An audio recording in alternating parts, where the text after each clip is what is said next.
Hola, ¿cómo están? Esperando que se cuiden en sus casas, como lo hemos hecho durante estas semanas, vamos a hacer un comentario relacionado con las cruzadas, como pueden ver.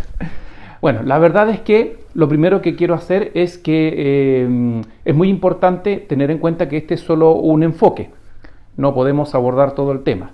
Yo daría una recomendación tremenda, muy importante, para ver harto detalle entretenido, fechas, nombres, lugares, personajes, muy didáctico y que es en la plataforma YouTube, el canal Academia Play. Buscan cruzadas y van a encontrar información tremendamente entretenida, válida y de mucha calidad. En mi caso, yo quiero en esta oportunidad hacer un enfoque en las causas y las consecuencias de las cruzadas. Entre otras cosas, tratar de defender un punto de vista señalando que entre las principales causas están las causas económicas y en segundo lugar las causas religiosas. Luego, señalar entre las consecuencias algo que tal vez podría sorprendernos. En primer lugar, lo que quiero señalar es, aprovechando que me acompaño de un mapa en este caso, es marcar un par de pautas. A ver, ordenémonos. Las causas. Cuando hablamos de causas económicas, tiene que ver con intereses comerciales. Si observamos el mapa que me acompaña, pueden ver ustedes Europa, África, donde tengo la cruz en rojo, es lo que llamamos la Tierra Santa. Las cruzadas, que son 8 en total, comenzando la primera a fines del siglo XI, se sitúan en este territorio que hemos conocido como Tierra Santa, en donde está el escenario de los pasajes bíblicos del Antiguo y Nuevo Testamento: Palestina, Judea, Galilea, Samaria, Jerusalén, Belén. En el siglo XI, esta región ya está en manos del imperio, cultura y los califatos árabes. El imperio bizantino, el imperio romano de Oriente, ha perdido el control de esta zona desde mediados del siglo VII.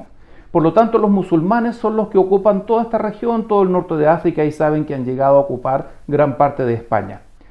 Los árabes permitían el comercio, y este comercio era tremendamente importante para los europeos, incluso para los bizantinos que perdieron este territorio, puesto que los árabes actuaban muchas veces de intermediarios de productos que venían desde Persia, Siria, Babilonia, incluso de la India, y se habla hasta de la ruta de la seda proveniendo desde la China misma. Gracias a eso es que los musulmanes de una u otra forma han ejercido una influencia cultural en Europa porque han permitido la llegada de productos antes desconocidos. Por lo tanto, la convivencia entre árabes y bizantinos, si bien es cierto, fue beligerante durante más de algún periodo, en los otros era de flujo comercial. ¿Qué va a pasar ahora? Este comercio se desarrolla por el mar Mediterráneo y va a ingresar a Europa a través de los puertos fundamentalmente italianos, venecianos, por ejemplo, y resulta entonces de que al término antes de terminar el siglo XI, desde el Cáucaso aparecieron tribus nómades de excelentes jinetes, que son los turcos, divididos en dos grandes ramas: los turcos selyúcidas o selyusíes y los turcos otomanos. La verdad es que los turcos, como grandes guerreros, se expanden hacia el sur y van a quitar territorio no solo a la parte este del Imperio Bizantino, sino que van a controlar también la Tierra Santa. Y ojo, aquí quiero hacer una mención que vale la pena escuchar. Turcos y árabes no son lo mismo. Turcos y árabes son tremendamente distintos. Lo único que tienen en común es que después de la ocupación turca en Tierra Santa, estos se van a convertir a la fe islámica. Desde ese punto de vista son hermanos de fe, pero étnicamente no lo son. Y vamos a ver un par de detalles que lo demuestran. Los árabes provienen de Arabia, parece muy obvio, pero vienen de Arabia, es una tribu semita, es una mezcla de tiempos por lo menos de más o menos el 1800-1700 antes de Cristo, si es que no antes, entre egipcios e ismaelitas. Ahora bien, ahí tenemos a los árabes, que son los que ocupan esta región y luego se van a expandir hacia donde ya hemos señalado, la Tierra Santa. Pero fíjense la distancia en siglos y milenios con la aparición de los turcos, que provienen del Cáucaso. No son semitas, son indoeuropeos. Su idioma es distinto, su aspecto físico es diferente. En Chile, no sé si en el resto de los países de Latinoamérica un poco en broma, a veces por nuestra ignorancia, que podemos tenerla, ¿no? Los confundimos y le decimos turco a uno, turco al otro. De hecho, más por molestar, por broma, le llamamos turco a los sirios, a los libaneses, a los mismos árabes, egipcios hoy día, y de una manera muy equívoca, a veces hasta los mismos descendientes judíos. Ahora que quedó claro la diferencia entre uno y otro, comprenderán que la invasión turca también afecta a los árabes, que los consideran sus enemigos.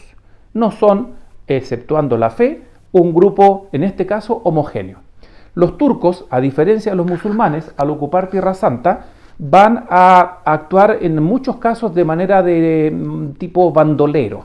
Van a asaltar las caravanas de comerciantes, van a saquear ciertos pueblos o aldeas en donde hay flujo comercial, y al no tener una autoridad central, estas distintas tribus turcas, en muchas ocasiones de verdad van a atacar, y aquí sí que habría un fenómeno religioso, procesiones, peregrinaciones y cristianos que llegan a Tierra Santa a desarrollar un retiro espiritual, a desarrollar, como lo dije recién, una peregrinación, visitar los lugares santos.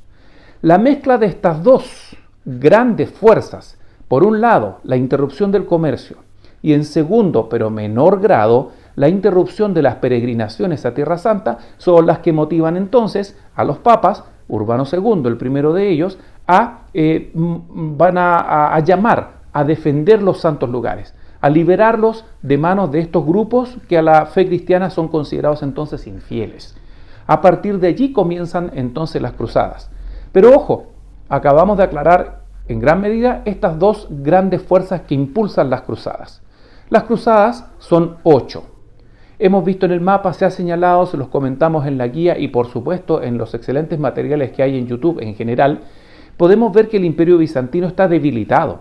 Primero, los mismos musulmanes le quitaron gran parte del cercano oriente, y ahora los turcos, los árabes musulmanes en primer lugar, y ahora los turcos, que se van a convertir al Islam, le quitan gran parte de la zona este del Imperio Bizantino. Es decir, este espacio que está entre el Mar Negro, el Mar Caspio y descendiendo hacia el sur hasta donde hoy día estarían Siria y efectivamente Palestina, la Alta Mesopotamia, ocupada entonces por los turcos. Así, las autoridades europeas, entiéndase el pontificado, los papas, en segundo lugar, el apoyo de condes, duques, los mismos reyes, y en un par de oportunidades, los mismos feligreses, los niños, en una épica cruzada de los niños terrible en su final.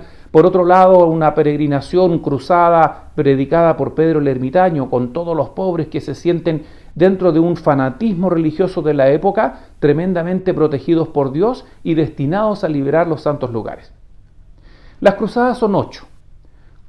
Las 4 primeras son las que podríamos denominar aquellas que cumplen en parte con esta idea de liberación comercial, así como la liberación de los terrenos o tierras de la llamada zona santa, la Tierra Santa, de manos de los musulmanes y turcos en particular.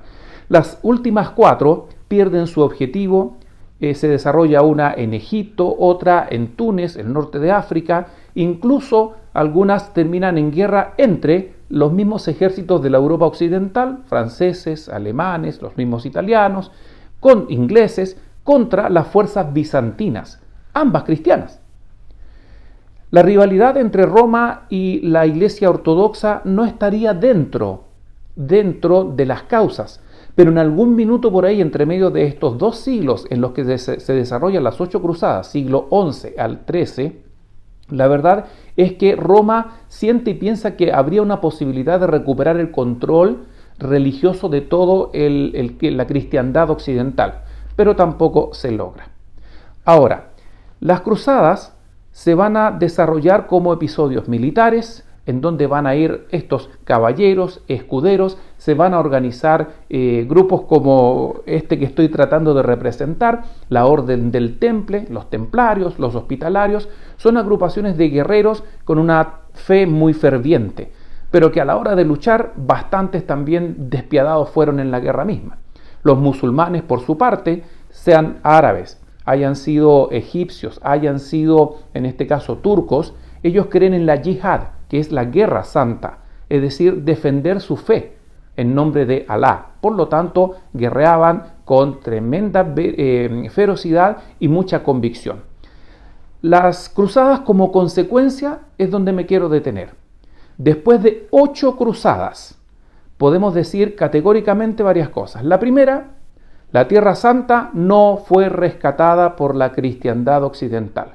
Continuó en manos musulmanas. Segunda, consecuencia política. No se levanta ningún gran líder a modo de imperio o reino entre los europeos como un gran vencedor de esto. No hay alguien que tenga un control hegemónico de toda Europa por un prestigio ganado en las cruzadas. No lo hay. Al contrario, se produce cierto debilitamiento en la economía, ya que miles de hombres durante estos 2 siglos abandonaron sus tierras, algunos sus cosechas, las familias, las ciudades y fueron a morir a Tierra Santa, debilitando así también la actividad comercial principal medieval, que es la agricultura, y en sus propios reinos, condados, ducados y marquesados. Por otro lado, la Iglesia Católica Europea no necesariamente gana más prestigio ni más territorio. La verdad es que continúa administrando la fe en esta parte de Europa, pero termina siendo debilitada también por intrigas al interior del colegio cardenalicio o de los cardenales, o intrigas al interior de la alta jerarquía católica. Luego, las consecuencias económicas. La verdad es que esta es la más importante de las cruzadas, porque desde antes de estas, en menor grado, luego durante las cruzadas, ya que hubo a veces décadas en las que no había una sola batalla, una sola expedición, en que hubo convivencia entre los cruzados cristianos y los habitantes de esta región, todos de origen musulmán, algunos árabes, sirios, palestinos, etc., resulta de que los europeos van a fortalecer el comercio con Europa. Los europeos van a conocer muchos productos que en Europa en la Edad Media o eran tremendamente escasos, muy caros e inexistentes, como la seda, las alfombras, el vidrio, las perlas, podríamos hablar de tapices, el marfil y las especias, canela, orégano, hasta el té, sí podríamos quizás mencionarlo a modo de ejemplo, que provenían desde Asia, pasaban por la India, por Persia, por Babilonia, por la Tierra Santa y llegaban en barquitos entonces a Venecia y a los puertos italianos y allí entraron a toda Europa. De esta manera, el comercio y la amplitud para los europeos respecto a este tipo de productos y la riqueza que genera tiene como consecuencia el ascenso de la llamada burguesía, porque se van a enriquecer por el comercio, y ojo que aquí terminamos. Faltan todavía aproximadamente 150 años para que lleguemos al año 1453, siglo XV, en el que los turcos otomanos van a conquistar nada menos que la capital del Imperio Bizantino, Constantinopla. Y cuando esto ocurre, el flujo comercial a través del Cercano Oriente se pierde de tal manera para los intereses europeos que comienzan a partir de ahí a buscar nuevas rutas para llegar a Japón, Zipango como era llamado, Cathay, China y las islas de Oriente. Efectivamente hay algunos viajes anteriores a la caída de Constantinopla, como una búsqueda de una ruta para no tener los intermediarios ya señalados. Pero con la caída de Constantinopla ya es definitivo el corte comercial y la ruta propiamente tal, y esto va a motivar decenas de expediciones, una de las cuales, alrededor de 40 años después, va a desembocar en América con la llegada del propio Cristóbal Colón, buscando rutas hacia las Indias orientales, que era el principal objetivo y desde donde venían muchos productos que los europeos entonces conocieron. Así, con respecto a las cruzadas, sin la entretención de las batallas y más cosas, ahora hemos dado solo el enfoque de causas y consecuencias centrado principalmente en el aspecto económico. Nos vemos en un próximo comentario. No olviden cuidarse mucho, estar en casa, trabajar con tiempo y también desarrollar actividades que les permitan distraerse dentro de sus propias familias y en conjunto protegerse en esta pandemia por la cual estamos pasando. Me despido, me alargué un poco, pero aquí estamos para servirle a ustedes. Chao, chao, cuídese.